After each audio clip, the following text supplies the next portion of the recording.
Good morning, everyone, and welcome to episode 2 of Finding My Path. As I continue to share a little bit of a window into my world and hope to learn more about yours as well. I'm Dan McPherson with Leaders Must Lead, and my mission is to be able to help creatives and entrepreneurs find your path. That's what I've spent the last couple of years doing after starting my company, and it has been a fantastic journey. I've been able to work with amazing clients across the realm, covering from creatives to that it would be chefs, musicians, and artists and gamers, all that sort. And then also people from other professions as well, including mortgage brokers and real estate agents and beyond. In doing that, I've been fortunate to learn quite a bit. I've learned some of the challenges of running my own business. I've been able to help them understand the challenges of running theirs, and it's been a great experience so far. Now, at this point, what I'm trying to do is to look for different ways that I can help those around me, different ways that I can make a difference for not just my existing clients, but for the broader community. And to do that, one of the thoughts is, hey, share the process, share what is behind the scenes. This series is more of an informal series. As you see, just me sitting in front of a camera and talking with you, giving an opportunity for you to ask questions should you have them over time, and to share your input and your stories, but also a chance for me to share some of what has worked, to maybe highlight a couple of the things that have been successful with my clients, to share what I'm struggling with right now, and just be open about the fact that we all have struggles. We are all finding our way in business. We're all looking to find our path. And I'm hoping that through doing this, you'll have an opportunity to be encouraged to take another step forward, to take a step forward towards your dream, because dreams are real. That has been, I think, maybe the theme of this year for me, though, so far, is that dreams are real. That doesn't mean that they're easy to get to. It doesn't mean that they arrive without any challenges, but they are real. So if you're joining us, or even if you're hearing this recording later, put in the comments who you are and what dream you're chasing and what lessons you've learned on the way. Please share with us. I'd love to interact with you and hear your thoughts. So let's jump in today onto a couple of things. First of all, just a quick, what is Leaders Must Lead? Leaders Must Lead is the company that I founded after having worked in retail and home improvements and a number of other industries over a period of 25 years. In working in those industries for 25 years, I became a student of them. Every time I would join a company, I would make friends in every department of that company, and then that was great, and I had a lot of friendships, but I found then that I learned about each of those departments. And one of my greatest strengths is synthesis, the ability to grab from a lot of different places, pull it together, and help create something that is better than any of the parts. So having done that, having gained that, I gained just this passion and this drive to help as many people as possible, to make an impact in the world in areas and with people who weren't necessarily able to get access to that sort of training or that sort of resource. So I jumped out, started my own company, walked away from a very successful career to do this, and over time found that my audience, my niche, if you will, is creatives, that you have to know who you're aiming at. And for me, it's understanding that creatives and entrepreneurs are not often given access to high quality executive coaching or high quality training at a reasonable cost that propels their business forward, that they're really great at creating, which is something I'm not lovely at. I'm very good at the refining portion, and I can bring those business skills in and help that out. So that has been what has driven me thus far. And Leaders Must Lead, you're welcome to look at our website, leadersmustlead.com. Check us out on Facebook. And what you'll find is that we try to make an impact in a number of different ways, but we're also building a community. So my thought today, and again, I've shared that these will be informal discussions with you guys, and I want to bring you what has value to you, but this is also serving a purpose for me. It's a bit of a journal, but just one that's a little more public for the world to see. So am I nervous about it? Absolutely. Do I think it has value? Definitely. Have I been asked to share a lot of these things over time? I have. And so this is a method or an attempt at finding out whether this is a great vehicle to do so. And I suspect that it may be. Doing it live keeps me real, I guess. It doesn't allow me to hide the blemishes and the mistakes, re-record things, but it also lets you know that I'm being fully connected and fully out there with you, that I'm stepping out on that limb, just like we do when we start a company, that I'm stepping out on that limb as an entrepreneur to take the risk of just jumping in. So having thought about this since episode 1, which I appreciate those of you who were able to join us and listen in for episode 1. In episode 1, we talked about the why I do what I do, why I help who I help, why you might help who you help. This is more of getting closer to where I envision the series going, which is taking a few thoughts of what are the steps to success? What are successes that I'm seeing with my clients that might be helpful to you? What are the struggles that I'm encountering? What are the things that are my daily struggle? What are the growth factors? What am I learning? And then there's this theme of this theme going forward of also what lessons have I learned? What can we engage with? I'd like over time maybe to bring a few of my clients on and talk with them, have conversations and share with them, or have them share with you rather, what it is that they have been learning and what it is that what they've been overcoming and what they've been accomplishing. I have some fantastic clients, and I would certainly love to engage them with you. So let's jump in. First is, what is a success story that I have been seeing lately? This is a question that I ask myself a lot, and I think as entrepreneurs, we need to ask ourselves this a little bit more often. I think as creatives, we need to ask ourselves this more often. It is easy to get caught up in the day, to get caught up in the world of, here are all the challenges that we face, here are the struggles that we're facing, here are the things that are going wrong, and lose sight of the fact that we're making real progress. Well, making real progress is great, but it's also vague. So it's good to pause and be specific and say, what's working? What wins have I had? What wins have I helped create? And for me, I follow that practice, and I try each week to just pause and look and say, all right, what wins? What have I been hearing or seeing from my clients that gives me that understanding that I'm moving forward and that it isn't all just struggle? One of those this week, and probably the biggest one of the week, it has been that several of my clients are really connecting with the idea of delegation.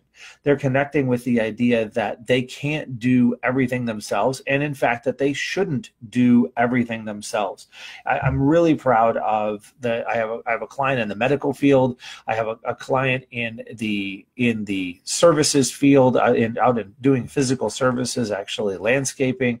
I also have another client in the music field who's a musician, all three of whom have just taken, over the last few weeks, and particularly in the last week or two, significant steps forward in their ability to delegate.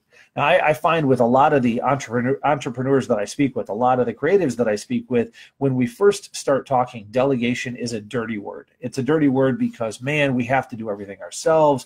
We've got to be willing to do everything ourselves. And there, when we have the conversation, is where the distinction comes in. I let everyone know, yes, you have to be willing to do the things yourself, but it isn't always best for you to be doing the things yourself, even in a single person business. So there are some examples that I would give of success that I've seen. I've seen that a client who has been doing tasks that were easy and comfortable, that were just daily tasks, even things like cleanup, that they were doing and spending their time on. And they're a business owner, and they're moving forward. They do run a business with a good number of people in it, 15, 20 people, and they were doing these basic tasks. They gave them up, not that they're unwilling to do them, but that they got other people doing them. This empowered their teammates or team members, and it also gave an opportunity for the for them to free up time. In fact, that person has freed up more than an hour a day. What could you do with an hour a day? I'm excited to see that they now get to figure that out, and they get to go do some of the things that they were dealing with before and feel less stress in their day. The second thing that I've seen has been giving up some weekly tasks that we hold on to because we feel like they're important, even though they don't have to be done by somebody else. And the test here is, can it be done by somebody else within the organization? If it can, then it should be. And you might be the backup, but you shouldn't be doing it. There are things that only you can do, and we need to spend our time doing those.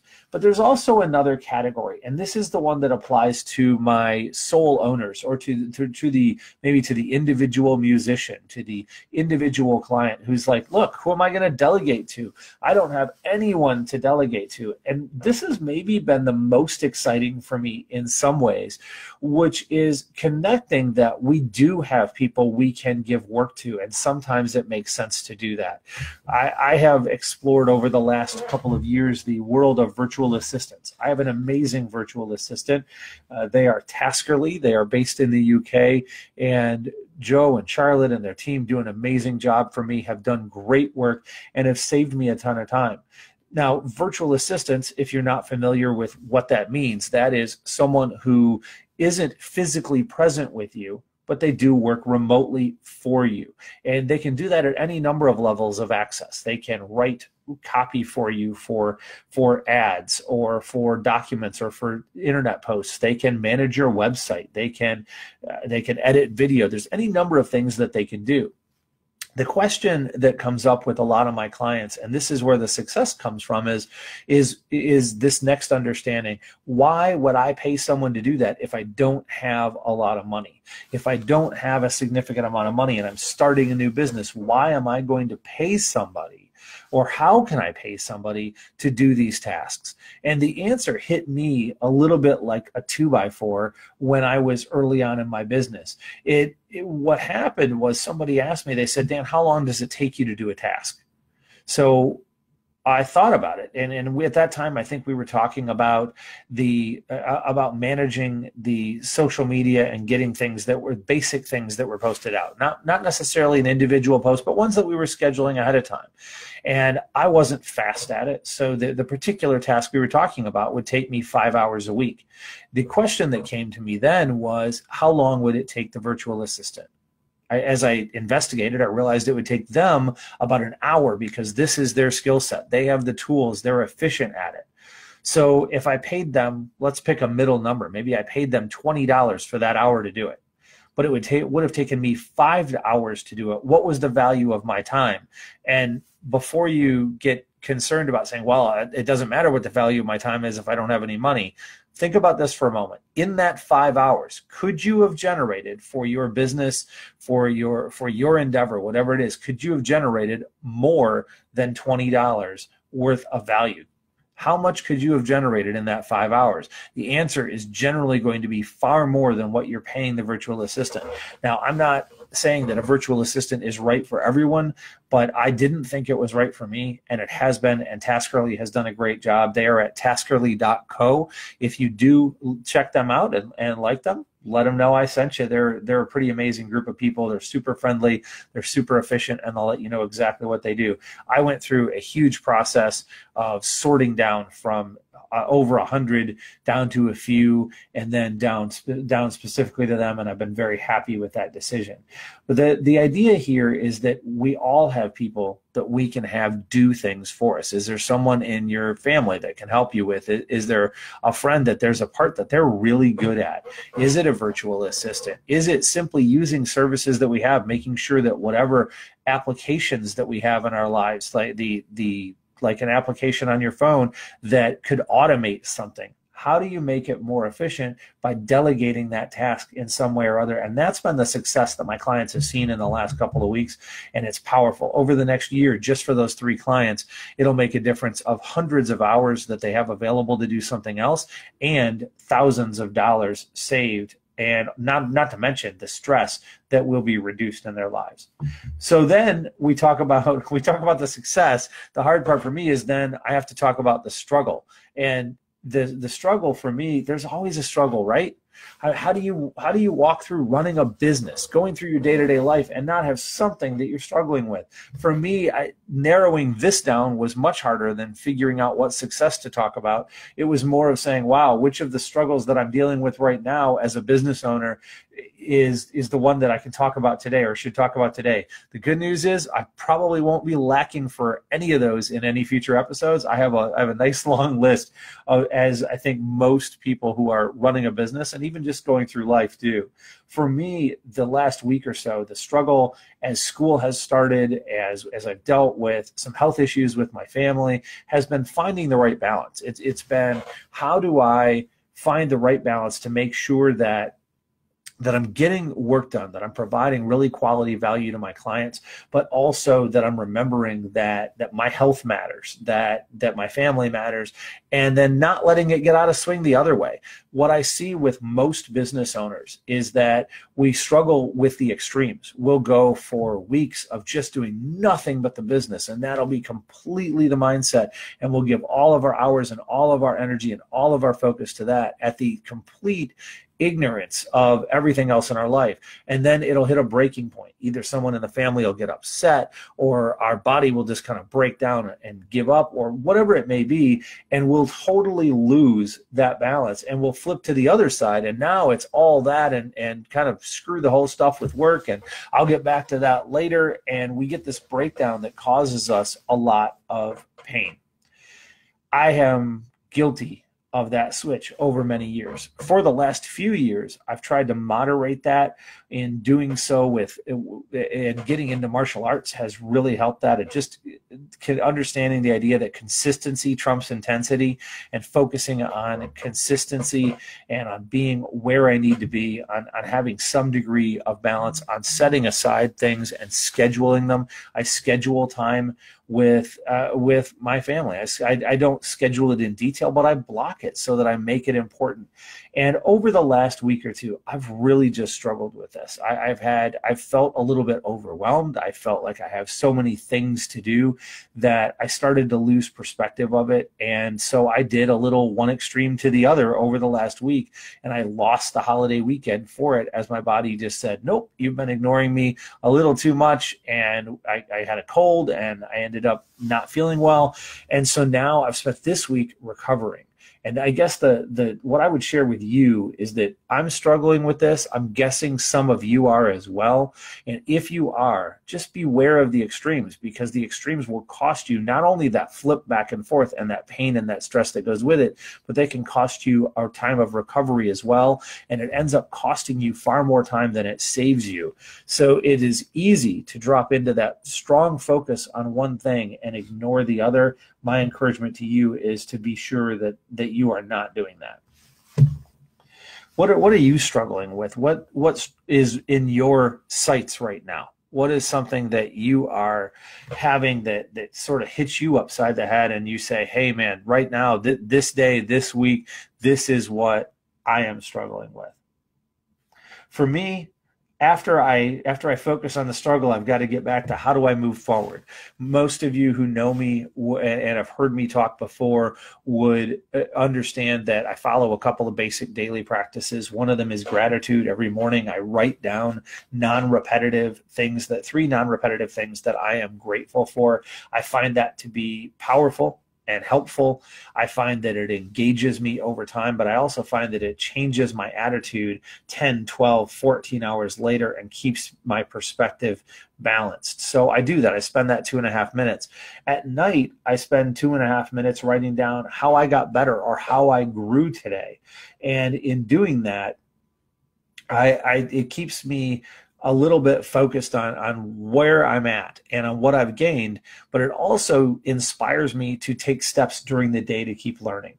I listen to quite a few podcasts. There are a number of people I follow. I do that in part, and there will be recommended resources on our new website that's coming up. But I do this in part because I know that if I synthesize it, I need to bring all the information in so that I can give it out to my clients in a distilled way. And over the last week, I would say that there are two things that I've been connecting with and learning, or relearning, as the case may be. The first is with my Fitbit. I wear my trusty Fitbit pretty much wherever I go, 24/7, and I find that it connects with me that healthy changes matter, that paying attention to some of the numbers there, connecting into the community for the different literally healthy competitions that we have, that it reminds me that healthy changes matter, that making healthy choices matter.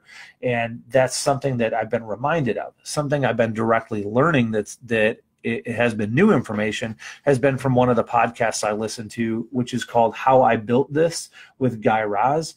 And it's an NPR podcast. I was recommended to it by a former boss of mine, and I have very much appreciated it. It tells the stories from the founder's perspective of how a lot of companies that are very famous now started out, and listening to how they started out with nothing and scrapping and scraping and not getting accepted and not having their way in until they found the right thing has been very powerful and reassuring to me. It gives me the understanding that not only can my clients' businesses, but my own also have an opportunity to grow, and it shows the path that others have taken to do so.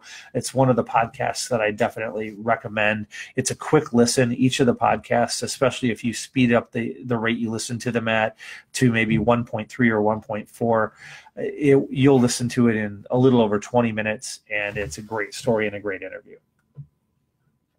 Next thing that I wanted to share with you that was on my mind this morning was just a little bit of what I would call on the horizon. What's coming up next for Leaders Must Lead? There are a few things that I am very excited about that are upcoming. And as part of the journal function of this, or the public journal function of this, I'd like to share when we chat some of the things that are coming, some of the paths that we're on, and then see where they develop. Hopefully in future episodes, we'll be talking about, hey, remember when we said this was coming? It's here. Remember when we said it's here? Now it's really growing and doing some amazing things. So just a few things that are upcoming that I'm excited about. First is a new website. A few of you have seen it, many of you have not, but I'm working with Cade Advertising. Cade is a great marketing company. They're based in Florida, also have a post here in Michigan. If you need anything from a marketing perspective, specifically as it relates to websites and social media management, they are phenomenal at what they do. I'm excited about the early looks that I've gotten at everything, and you'll see new branding for Leaders Must Lead. You'll see the new site, and we'll have that out within just a few weeks, but it's very cool, and I'm super excited for that. Secondly, a free webinar is going to be coming soon. That's your chance to listen to a training that I've shared in a number of different environments, but actually more refined on time management. So I'll be sharing basically the 7 steps to effective time management, 7 steps to how you can manage your time in a more effective way to save hours, decrease stress, and decrease overwhelm. That free webinar will be coming up within the next couple of weeks. I will post that when it's out there, and then we're also going to record it and have it available after it is recorded on our new website, so that you'll have an opportunity to see that and see some of the great content that has made a huge impact for my clients. Just from the beginning to end of the spectrum, time management is one of the biggest needs and one of the most common things that we train. A couple of other things that are coming up, some sales training. And if you happen to be in the Ann Arbor, Michigan area, or anywhere nearby, within the next 30 to 40 days, we will have our next live event. It'll be a 3-hour event, so not all day. It's not going to eat you up. It looks like it's going to be in the evening. I'll have more details shortly. It's possible that it may include a nice dinner as well, and it'll be an opportunity to both talk about. So we do 3 hours so that there's an opportunity for discussion discussion and for you to ask questions that pertain to your business, but to really talk about how do you sell, like what are the fundamentals of selling, and then more so, what can you do to sell more in your business? How can you increase sales? How can you understand your clients in such a way that you give them the best value possible and still build revenue? That's something that we'll talk about and I'll be able to answer questions about as well. I'm excited to have that and to invite you to it. The last couple are Walk the Talk, which is a series that we started a couple months ago and we're coming back to this coming Monday at noon. It'll be a Facebook Live event, much like this, except that I will be outside and you won't be staring at me, which is happy for many people, I'm sure. You will be taking a look at the environment. I'll be out at Gallup Park, which is a beautiful park nearby, and you'll have an opportunity to look at the scenery while you have a Q&A, while you have an opportunity to ask questions of any type about any topic, and I will gladly answer those. I'll also probably share a few tips that I have been gaining over the last couple of weeks, and we'll get into that. But the primary purpose is to show you some beauty during your lunch hour and to give you a chance to ask any questions. And of course, more episodes of this series, Finding the Path, coming up as well. So if you have any questions, if you have lessons that you've been learning, add them into the comments. Again, even after this is recorded and it's posted for everyone, I will reply in the comments. I'd love to hear your stories. Your stories are what make the world go round. Everyone has a story and they all have value. We can learn from them. We can connect with them. We can encourage one another. That is a key component of life and of how we all connect. Before we wrap up, I want to share 5 quick lessons that I have learned since starting a business. Starting a business, I had a ton of experience. As I said, I've had 25 years of experience running companies and running departments within companies and running sales teams. I've made huge mistakes. I've had huge wins. I've done some things well. I've done some things poorly. I have learned a lot of lessons the hard way. And as I was thinking about what have I learned that was a little bit different or that hit me differently since starting my own business, since jumping out on my own, that might be beneficial to you as you're running a business or as you are building a career or following your passion, as you are finding your path. There were 5 things that came to mind, and I just want to quickly share them with you. And then I'm going to jump off here and head to a great client meeting this morning. I'm looking forward to see if we can work on some rebranding and sales work as we build their business. So the 5 lessons come from 5 challenges that I've encountered. The first of those challenges is about having limitless options and limitless distractions, which is pretty frustrating. The second is helping everyone means helping nobody. The third is that there are things that we are terrible or inefficient at. The fourth is that everything takes longer than we think it will. And the last is just the idea that leadership and entrepreneurship is lonely and can lead us to some unhealthy behaviors. So the first of those, limitless options and limitless distractions, it's really hit me more than it did when I was working for someone else, that when I'm on my own and I don't have anyone not only looking over my shoulder, but I don't even have anyone to report to. No one's going to make a call if I don't do something, that there are so many rabbit holes that I can go down. Oh, I find out about how to look for something on social media or how to grow an audience on social media. Here are 97 immediate paths that you can follow, or people that want to tell you more about that. And you can go and watch all 97 of them. And the next thing you know, it's a month later and you look up and it's worse than having looked at cat pictures. You have options of what can you do every day, and so many different distractions that'll come up. You have your family and your pets and all of these things that need to stay in balance, but can also provide distractions. It's easy to give up on our path. It's easy to give up on the direction that we wanted to head, and to head a different direction because we develop a version of entrepreneurial OCD, where not OCD. I'm sorry, but where we're just so distractible and we get to that shiny. So the solution to that, for me, the lesson I've taken from it, is that I need to know my true north and I need to let some fires burn. So first of all is that I need to know my true north. I need to know where my North Star is, and then use that as a filter to make every decision through that. The second is that some fires have to burn. That if you have a certain amount of water in a bucket, if you picture a bucket and you have 50 fires in front of you, you don't, in that bucket, you don't have enough water to put out a fire, and that bucket only refills slowly.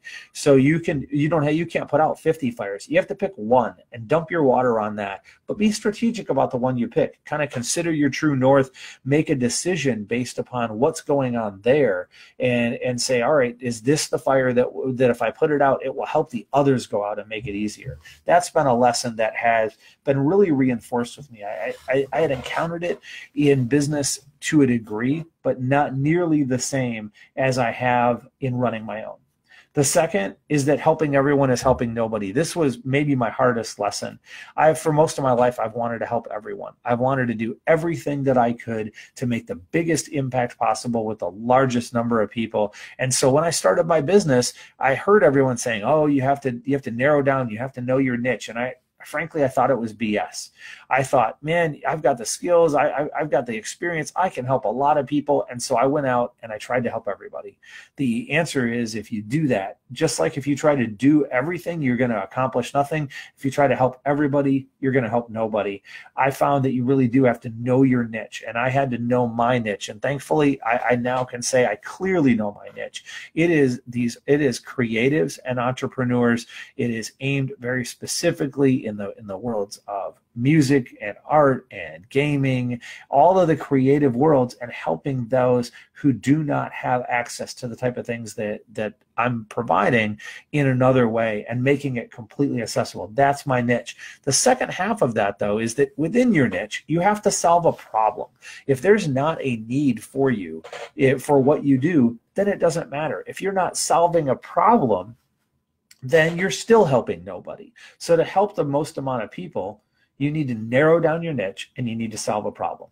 The third is that there are things that we are terrible or inefficient at.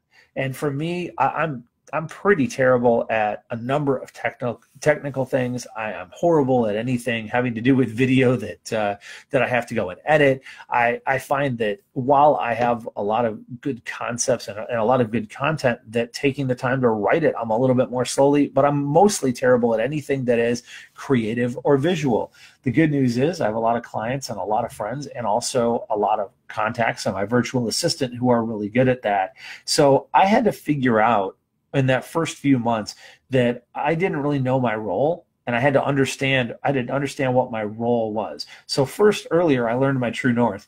Then I had to know my niche. So I knew my true north, I knew my niche. Now I have to know my role. And that's where I started using virtual assistants, like I talked about earlier, and understanding the value of trading time for money.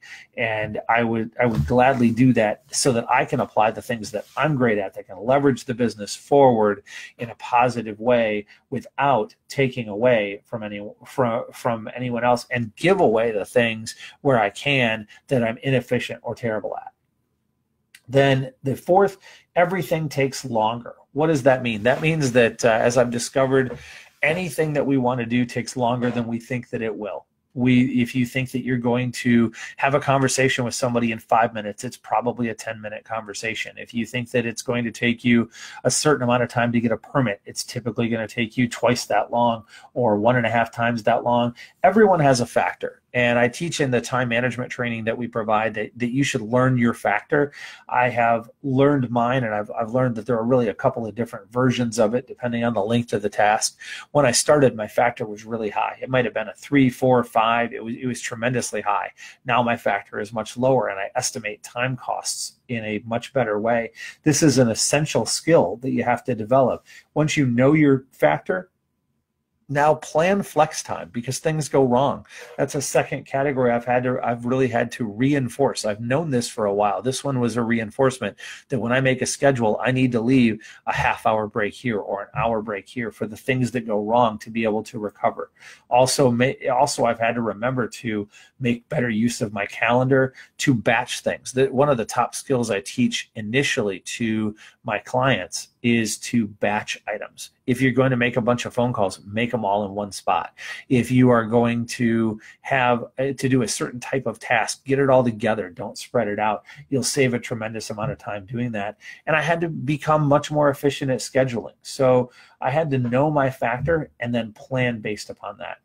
And then lastly, the fifth lesson that has really connected with me since starting my business that has been the power piece from as it relates to starting my business has been that leadership and entrepreneurship can be pretty lonely, and it can lead you to some unhealthy behaviors.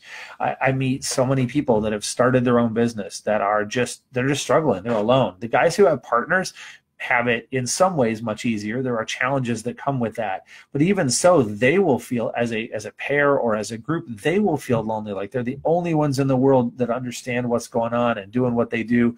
I have felt that has been difficult for me. What has helped me through that is knowing my team, knowing my true north, like I talked about earlier, but really knowing my team and knowing my team of friends who've got my back, knowing my team of the people who are working with me as support, that have my back, and remembering that they are there and they are positive, and I'm not actually alone, even though it feels like it, because it's me stepping out there and taking that risk. It's also reinforced to me the importance of prioritizing my health and of making sure that I get sleep. I was a sleep warrior for a long time.